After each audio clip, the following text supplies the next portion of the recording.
Hello students, welcome to my YouTube channel. My name is Tameswar Sahu. Today's topic is Unit and Measurement. ये जो chapter है units and measurement, ये class 11th का second chapter है। तो आज हम लोग जो टॉपिक्स पढ़ेंगे वो है, पहला जो टॉपिक है वो है फिजिकल क्वांटिटी। इसके अंतर्गत हम लोग पढ़ेंगे fundamental and derived quantities. Next हम पढ़ेंगे यूनिट्स के बारे में, फंडामेंटल एंड डिराइव्ड यूनिट्स के बारे में।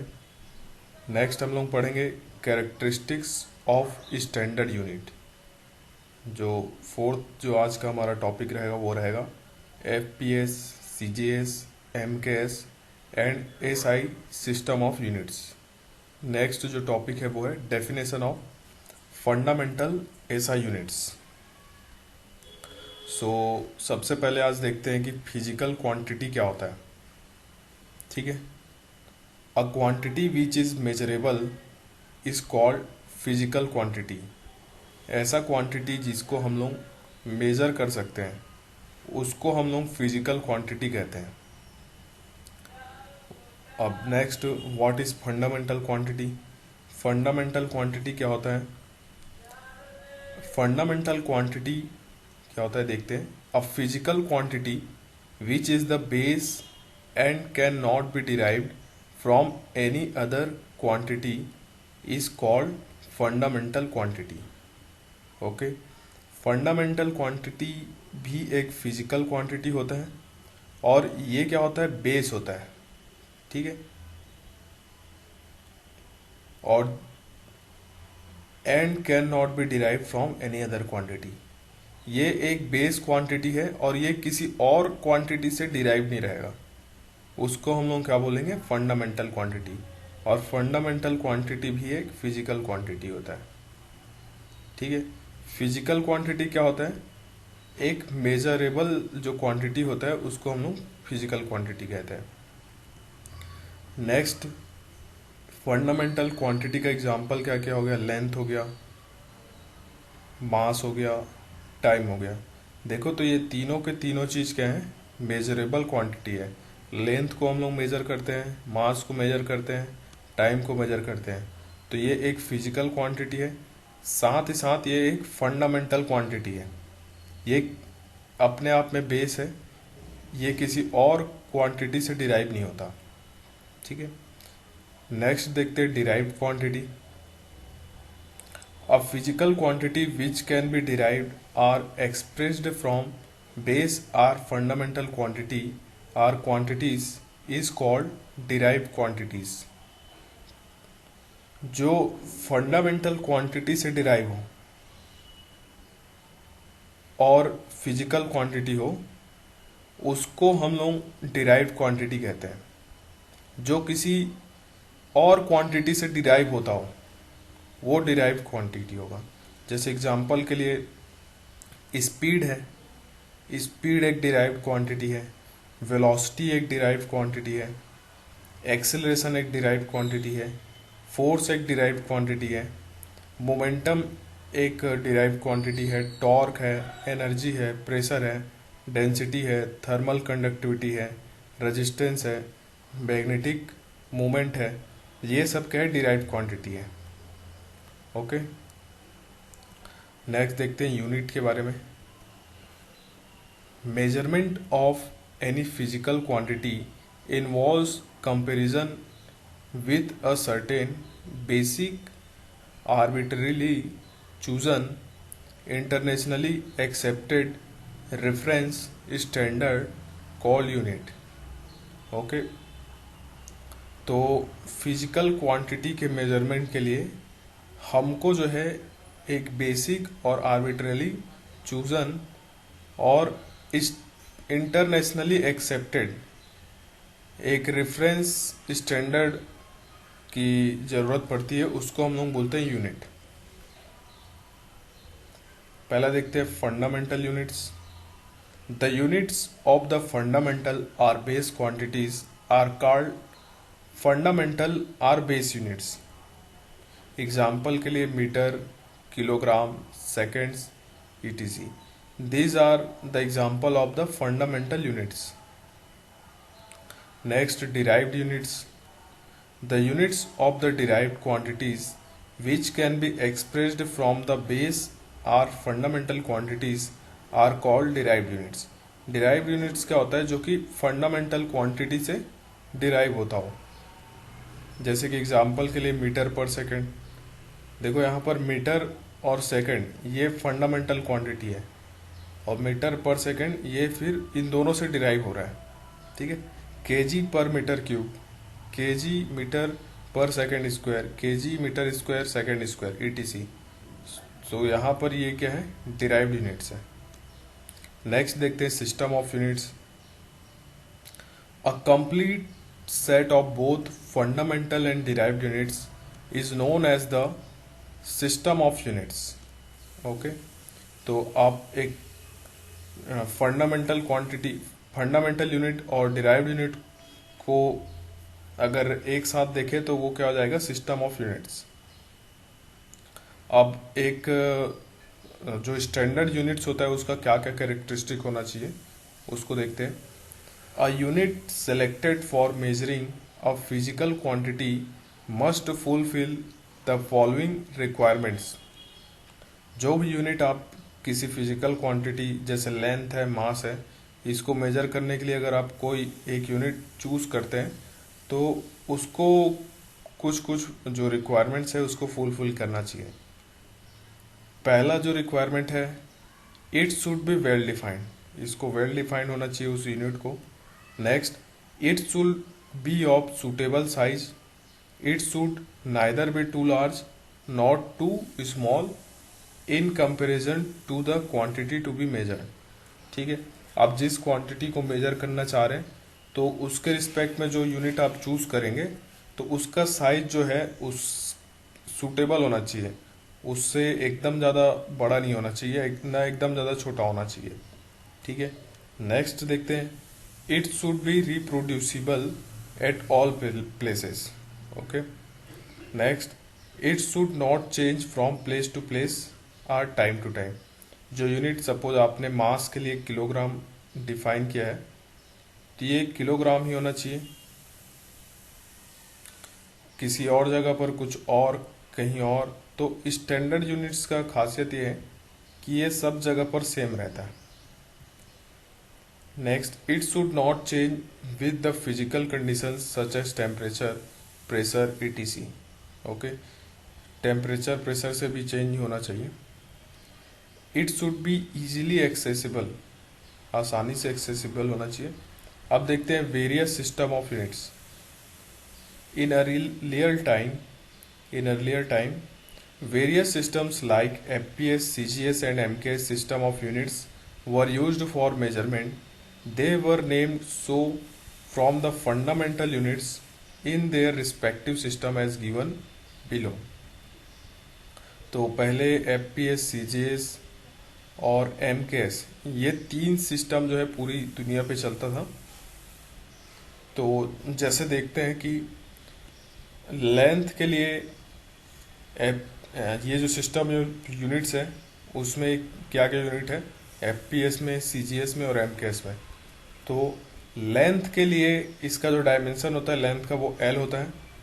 FPS जो सिस्टम है, यूनिट ऑफ सिस्टम है, उसमें लेंथ का जो यूनिट होता है वो होता है फुट. CGS में जो होता है वो होता है सेंटीमीटर. MKS में जो होता है वो होता है मीटर. जो मास है उसका जो डायमेंशन होता है वो M से रिप्रेजेंट करते हैं. FPS में इसका यूनिट होता है पाउंड, CGS में इसका यूनिट होता है ग्राम और MKS में इसका यूनिट होता है किलोग्राम. जो नेक्स्ट जो टाइम है उसका जो डायमेंशन होता है वो होता है T और FPS में इसका यूनिट होता है सेकंड. CGS में भी सेकंड होता है और MKS में भी इसका यूनिट सेकंड होता है. अब देखते हैं SI यूनिट्स. ठीक है, ये उसका फुल फॉर्म है.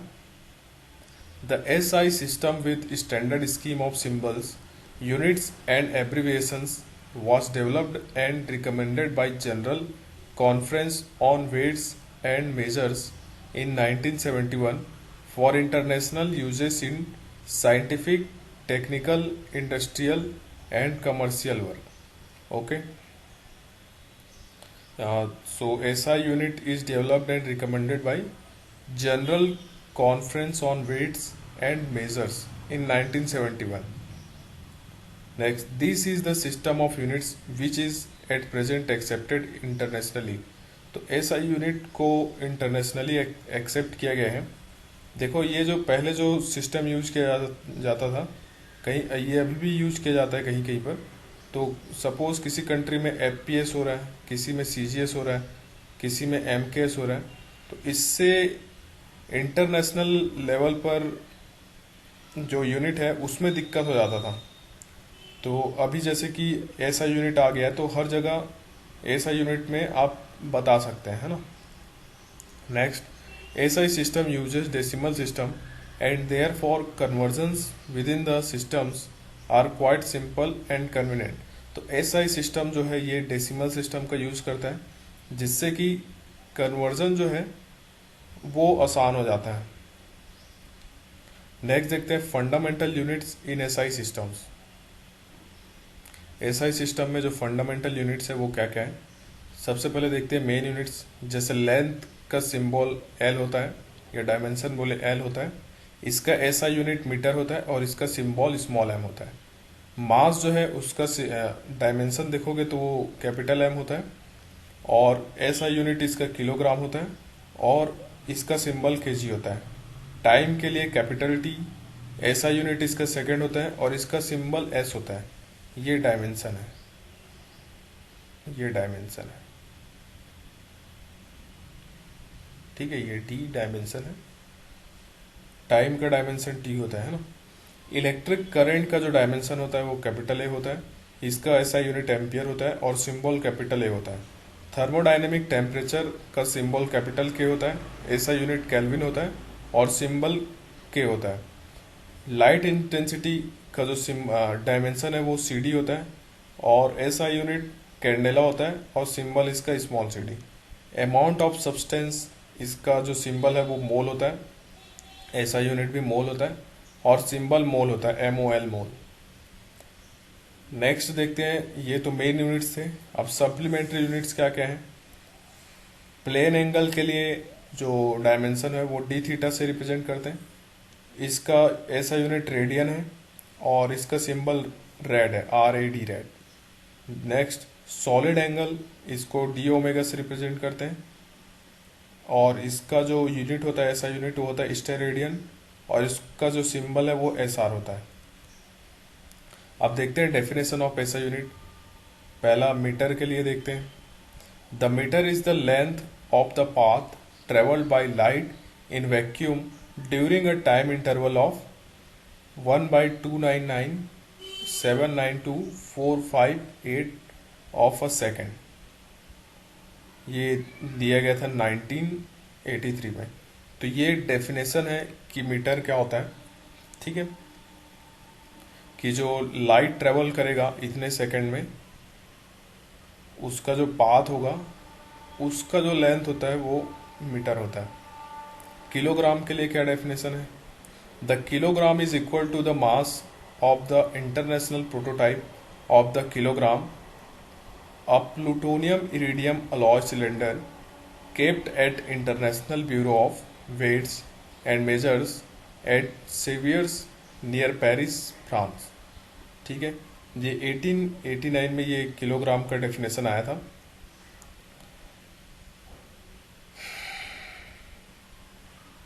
तो ये किलोग्राम को डिफाइन किया गया है प्लूटोनियम इरिडियम एलॉय सिलेंडर के हिसाब से. ठीक है, और इसको रखा गया है international bureau of weights and measures में, ये पेरिस फ्रांस में. नेक्स्ट देखते हैं सेकंड के बारे में. इसका डेफिनेशन क्या है. The second is the duration of 9192631770 periods of the radiation corresponding to the transition between the two hyperfine levels of the ground state of the cesium-133 atoms. Okay, so this is the definition for second और ये दिया गया था 1967 में. Next देखते हैं ampere के बारे में. The ampere is that constant current which, if maintained in two straight parallel conductors of infinite length of negligible circular cross section and placed 1 meter apart in vacuum, would produce between these conductors a force equal to 2 into 10 to the power minus 7 Newton पर metre of length. और ये जो ampere का जो definition है ये दिया गया था 1948 में। नेक्स्ट देखते हैं केल्विन का। The kelvin is the fraction 1/273.16 of the thermodynamic temperature of the triple point of water, ये दिया गया था 1967 में। नेक्स्ट देखते हैं candela. The candela is the luminous intensity in a given direction of a source that emits monochromatic radiation of frequency 540 into 10 to the power 12 Hz and that has radiant intensity in that direction of 1 by 683 watt per steradian, ये दिया गया था 1979 में। आप देखते हैं मोल का definition. The mole is the amount of substance of a system which contains as many elementary entities as there are atoms in 0.012 kilogram of carbon 12, ये दिया गया था 1971 में। अब देखते हैं प्लेन एंगल के बारे में। तो plane angle d theta is the ratio of arc d s to the radius r, its SI unit is radian.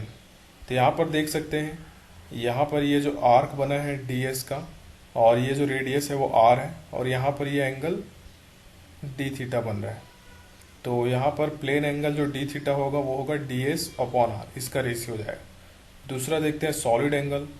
Solid angle d omega is the ratio of the intercepted area d A of the spherical surface described at the apex O as the centre to the square of its radius r, its SI unit is steradian.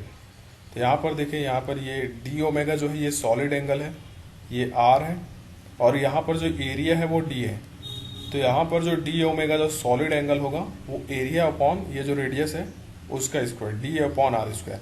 यहाँ पर याद रखना ये जो है ये 2D है, plane angle 2D होता है और ये जो सॉलिड एंगल जो है ना ये 3D है।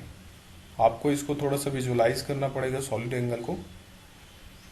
जैसे कि आप एक कोन बना सकते हैं और कोन में जो एंगल बनेगा वो सॉलिड एंगल होता है। नेक्स्ट देखते हैं important points. First, even if a unit is named after a person the unit is not written in capital letters, it means we write joules not joules. तो यहाँ पर आप देख सकते हैं ये जो जूल है ये एक पर्सन के नाम पर है ये यूनिट, लेकिन यूनिट को हमेशा स्मॉल लेटर से स्टार्ट किया जाता है। For a unit named after a person the symbol is a capital letter.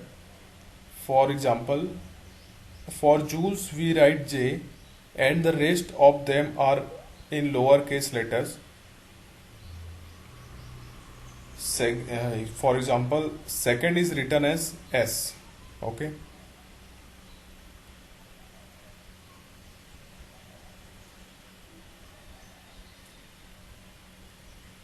so unit name is next. The symbols of units do not have plural form, means 70m not 70 ms or 10 Newton not 10 ns। so जो system जो symbol रहेगा unit का उसका plural form नहीं होना चाहिए। Next देखते हैं, punctuation marks are not written after the unit. For example, 1 liter is equal to 1000 cc, not 1000 c dot c dot. Okay. So these are some units written for general use, though outside SI है ना। For minute symbol is mean, value in SI unit 60 s, hour h 60 minute equal to 3600 second, for day, year, degree, litre, tonne, carat, bar, curie, roentgen, quintal, barn, hour, hectare, standard atmosphere pressure. So these are the symbols and these are the values in SI unit. Thank you so much for watching this video. Subscribe this channel and like this video and share this video. Thank you.